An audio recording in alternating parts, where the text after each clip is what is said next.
Hello, I'd like to look at some ideas which will help you set your prices and also increase your bottom line profit. So the first thing to understand is that your average price times your volume, which is your number of transactions, will give you your turnover. And then when you know the turnover figure, your gross profit margin times your turnover will tell you your gross profit. Then if you take off your overheads, that gives you your net profit.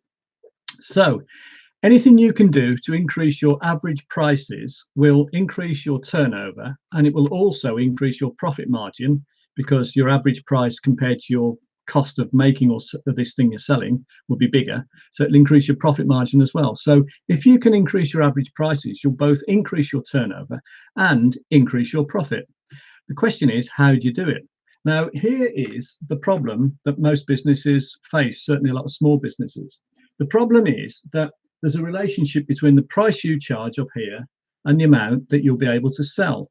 Because generally, if you charge higher prices, you'll find less and fewer people able and willing to buy your products. And if you lower your prices, you'll find that more people are able and willing to buy your product.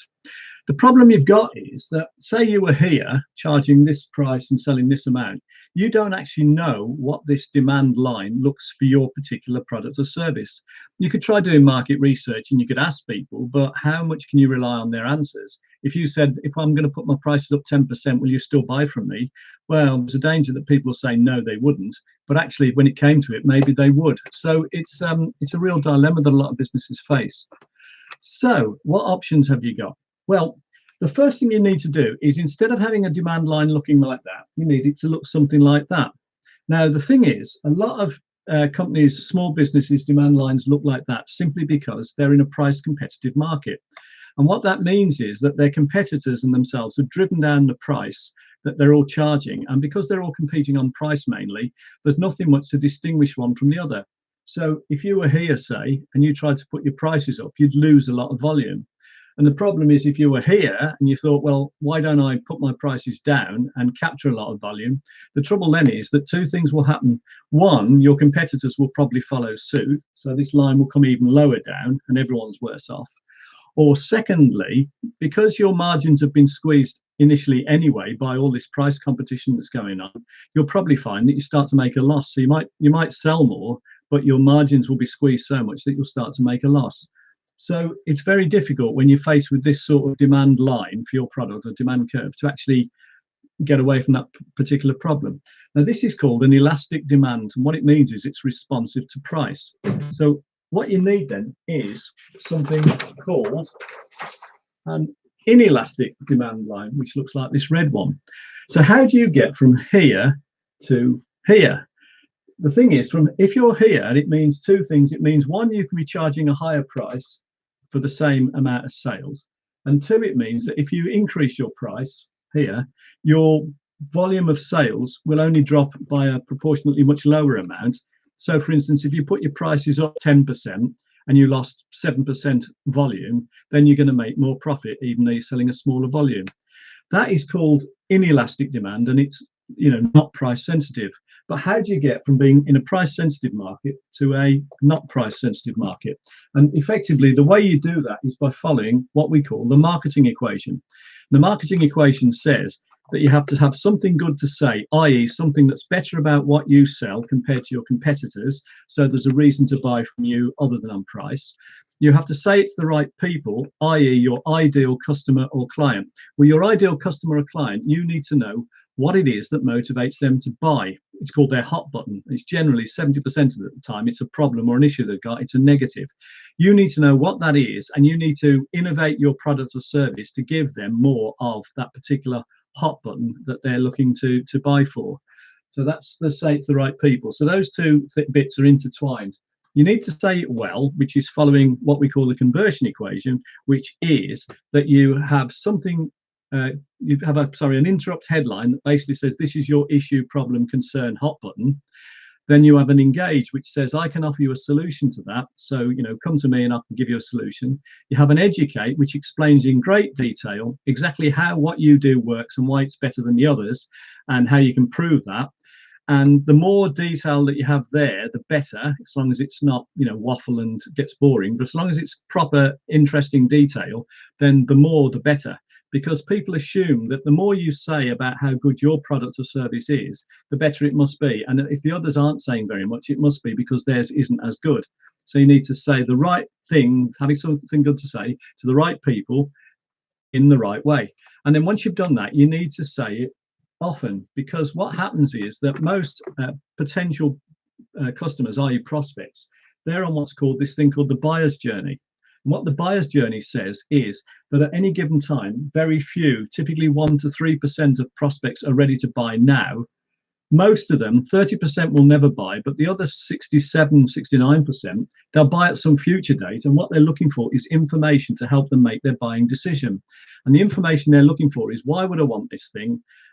How would I overcome the objections I've got to having it? Like, it's inconvenient, it's expensive, it disrupts what I've already got, etc. And then they'll start to look at who do they buy from. And unless you've helped them along this buyer's journey, it's unlikely they'll buy from you when they become now buyers. Now, this is an interesting thing, because this is why typically buyers need 5, 8, 12 plus points of contact before they're ready to buy. It's because of this buyer's journey. And that's why most sellers give up too soon, because they give up typically after 1, 2, 3 attempts. Well, people aren't looking to be sold to, so they don't want attempts to sell them. They want information, and they want multiple points of contact. So if 80% plus need the multiple points of contact to buy, and only 20% of sales companies and businesses actually persist that long, then you can see how 80% of the business is written by 20% of the sellers. So it's having the right thing to say, which is better than your competitors, identifying a client, an ideal target client or customer. That means you can position yourself as the expert or specialist, which is what people like to buy from. Saying it well, which is following the interrupt, engage, educate, risk-free offer is the final bit of the marketing equation. Now, that risk-free offer is very important, because that's how you capture the details from your customer that enables you to then give them multiple points of information, i.e. say what you're saying often. So you follow the conversion equation: interrupt, engage, educate, and then risk-free offer. You get their details because they want to take advantage of the risk-free offer. And then when you've got the details, you give them repeated pieces of information. Now, that could be emails, it could be bot chats, it could be phone calls, it could be hard direct mail, could be all sorts of points of contact. And to be honest, a variety is better than just using one. So that's one way we can increase our prices. We can both charge more and put our prices up and make more profit. Now, it moves on from there, because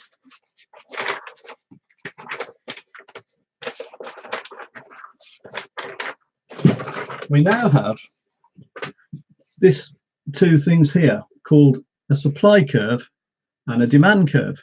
Now, let me just explain these. What this is saying is, we've already seen that there's a relationship between, if you charge a higher price, you'd expect to sell a lower quantity than if you charge a lower price. So that's what your demand line looks like. Now, it could be shallow, it could be steep, but it looks something like coming down that way. This supply curve is the opposite. What this says is that if you can only get a low price, you're less willing to produce and sell than if you can get a high price. So there's a proportionate relationship between what price you can get in the market and how much you're likely to bring to the market for sale. And those two things are called market forces. And this is where it gets interesting, because where they cross is called the market equilibrium price. Now, you can't book the market. So if there is a market equilibrium price and you're in a particular market and there's nothing to distinguish you from other people in the market, then it's difficult to charge any more than the market equilibrium price. However, looking at this, what you've actually got is a whole series of people over here who would have been willing to buy from you for higher prices. And that's why you may have heard in the past that over 80% of your customers would be willing to pay you a higher price than you're currently charging them if you had a suitable offering. So what you could do is you could actually segment these customers, and you could actually have propositions that suit each of them, which are higher priced. So you could have an upseller and cross-sell option. So an upsell says you could charge them, you could sell them more quantity, longer packages for membership, whatever, and charge them a higher price. You could have cross-selling, which says that buy these shoes, well, why don't you buy some shoe polish as well?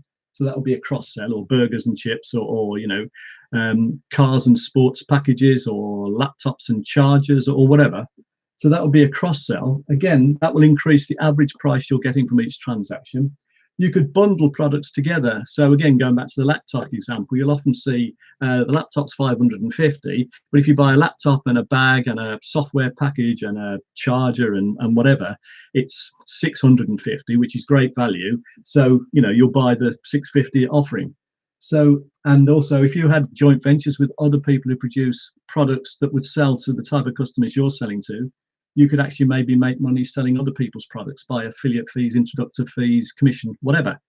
All of those options there, what they're doing is they're increasing the average price you get for each transaction, which basically means you're driving up your average price, which means you're driving up your turnover, and you're driving up your gross profit margin, which, as we saw before, is what you need to do to increase your profits. But it goes further than that, because at this market equilibrium price, you'll find people over here who are not willing to pay that price. They would buy off you now lower price, but they're just not ready to buy off you at that particular price. They could be on the buyer's journey. So they could be the people you need to be marketing to and having the drip campaign with, as we saw before. Alternatively, you could get these people to come into your buyer's funnel, if you like, by having a downsell option. Now, what a downsell option is it's a lower value offering, but for a lower price. So if they can't afford your main offering and they can't be, you know, afford your gold, silver, bronze up here, they might be willing to come in for a lower value proposition. But the thing then is you've got them into your customer funnel. And once they're customers, it's 5 to 8 times cheaper to sell to existing customers than it is to get new customers. So once they're in here, you can nurture them through marketing, through repeated offers, through contact, etc. You can nurture them all the way from down here to up here. So you can have higher value propositions over here to sell to people who would pay you more. And you could have lower value propositions over here, which will still maintain your margins because they're lower value offerings, which gets people in. And then eventually they end up here. And all of those strategies would increase your average price per transaction, which would increase your turnover, which would increase your gross margin, which would increase your profits. So that's how to actually set your profits in a more prices in a more scientific manner. So I hope you found that useful. This is Bernard Keavy. I'll revisit this theme, but hopefully that was useful for you. Thank you very much.